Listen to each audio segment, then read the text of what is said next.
Thank you, Mr. President. We wish to once again congratulate the People's Republic of China on assuming the presidency of the Council for the month of February. We thank Special Representative Bintu Keita and Special Envoy Huang Xia for their important briefings. And we acknowledge the presence of Minister of Foreign Affairs of the DRC, Her Excellency, Ms. Teresa Kaikwamba Wagner. South Africa wishes to thank the United Nations and its member states for sharing our grief as we mourn the death of our peacekeepers in the Eastern DRC. We express gratitude to all that played a role in the successful repatriation of the remains of our fallen troops. Mr. President, since the emergency meetings of the Security Council on 26 and 28 January 2025, the situation in the Eastern DRC has deteriorated. Despite repeated calls for a ceasefire and restraint, the M23 and its allies continue to capture territories in the eastern region of the DRC.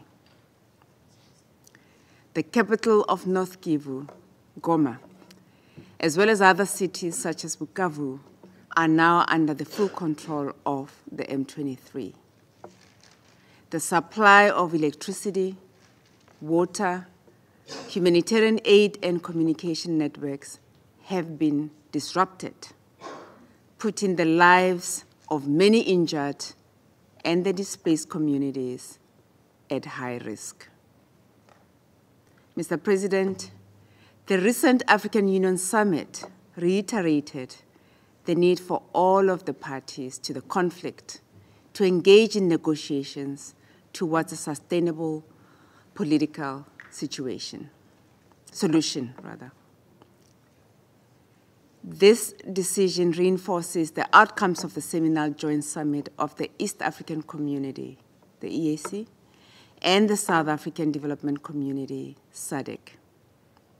We believe that the measure of the Luanda and Nairobi processes, as decided by the joint summit, is prudent for a harmonized and coherent approach to dealing with the prevailing situation in Eastern DRC.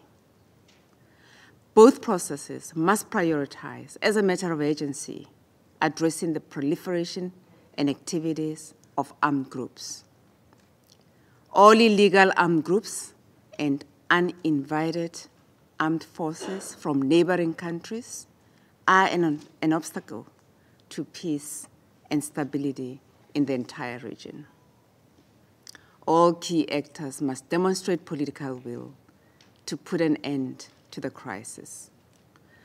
For this reason, South Africa strongly urges all parties to the conflict to engage in de-escalation efforts, confidence-building measures, and fulfill the already agreed terms of the Luanda process.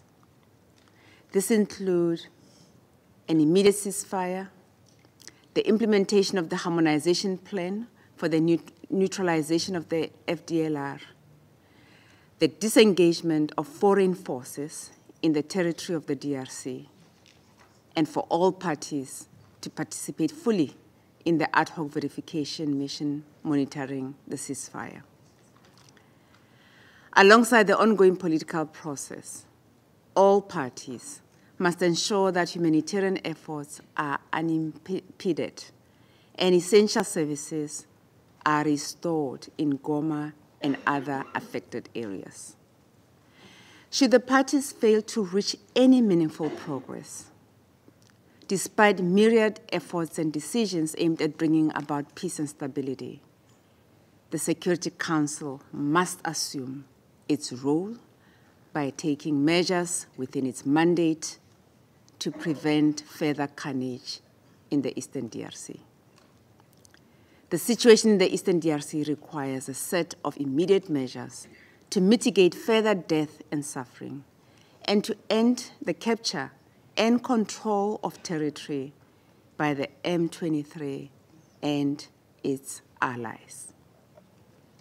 In this context, we look forward to this Council adopting the draft resolution before it, and hope that it will help with the immediate cessation of hostilities and aid the political process.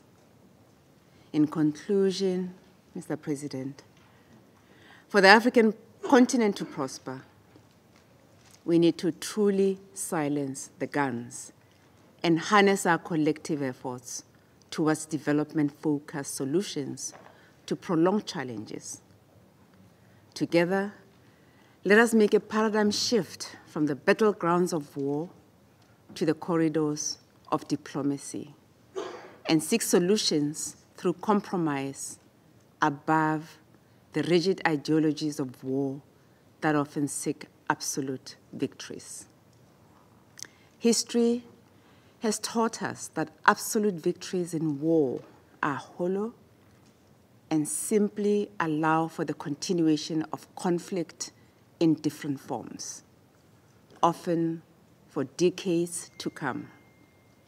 The parties to the conflict must choose peace and negotiate in good faith, with lasting peace as the ultimate prize for the sake of the future of the DRC, the Great Lakes region, and Africa as a whole.